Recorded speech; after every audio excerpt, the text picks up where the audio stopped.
everyone, for this week's Lifestyle Love video, I'm sharing with you my 5 habits for success.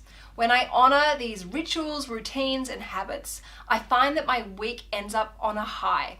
I'm ready to embrace the weekend guilt-free. But when I don't do these things, the wheels fall off and I collapse in a heap. So I wanted to share with you what these habits are and how you can look at applying these habits in your own life for your own success. Habit number 1 is to get out of bed early as possible. When I do this, I get so much stuff done before the day has even begun. There are no distractions, people texting me, messaging me, emailing me, no notifications. It's an incredibly sacred time. You can use this time to meditate, catch up on a hobby, learn a new language, do some exercise, whatever your heart desires. As Rocco likes to say, I get to spend this time filling up my own bucket. I catch the day before the day catches me, and I get so much more stuff done, which means I end the day on a really positive note. Now, if you want to wake up early, I don't recommend throwing yourself into the deep end unless you really want to. Then, of course, by all means, do that.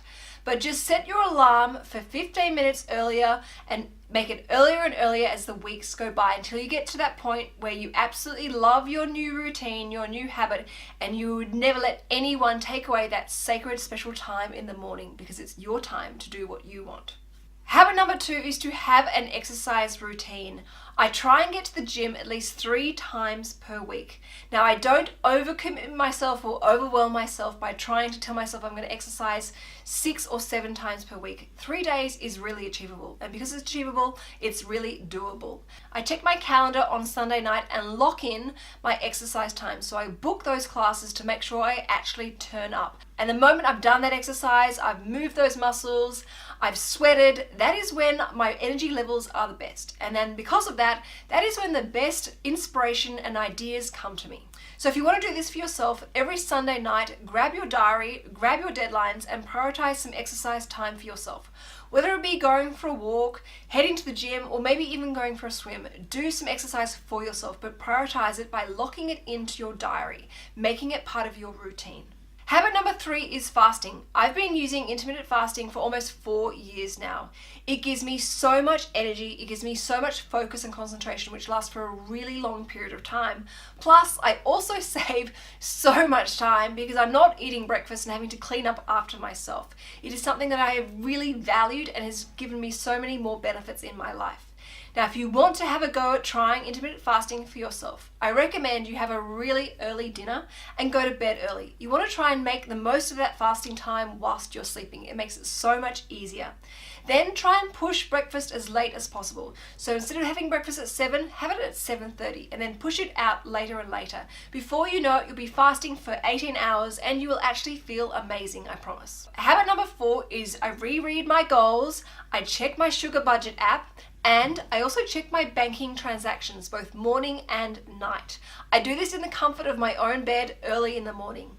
Now, by rereading my goals, I remind myself as to what I'm working towards. It also gives me a sense of purpose and direction, so I jump out of bed excited about the day ahead. I also check my Sugar Budget app. I go through my budget, my expenses, what's coming in, so I'm making sure that I'm always managing my cash flow correctly and I'm on top of my expenses. There are no rude, nasty financial bills coming my way. I'm completely in control. I then check my banking transactions. I always like to make sure I'm sticking to my budget, so I check and see where I'm spending money and how much I'm spending. This also gives me the perfect opportunity to see where my bank accounts are at. Have I got the right amount of money in my everyday savings account to get through the rest of my pay cycle?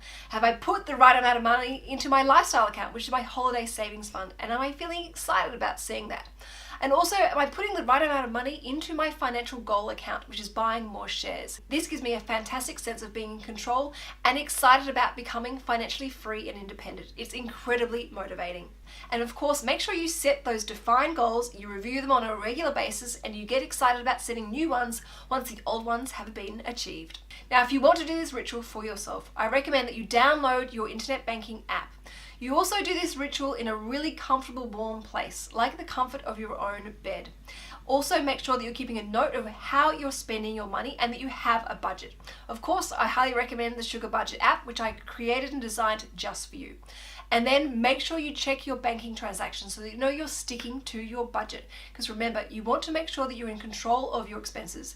And the less expenses you have, the more money you're going to have. And then the fifth and final habit, and that is to be tidy and organized.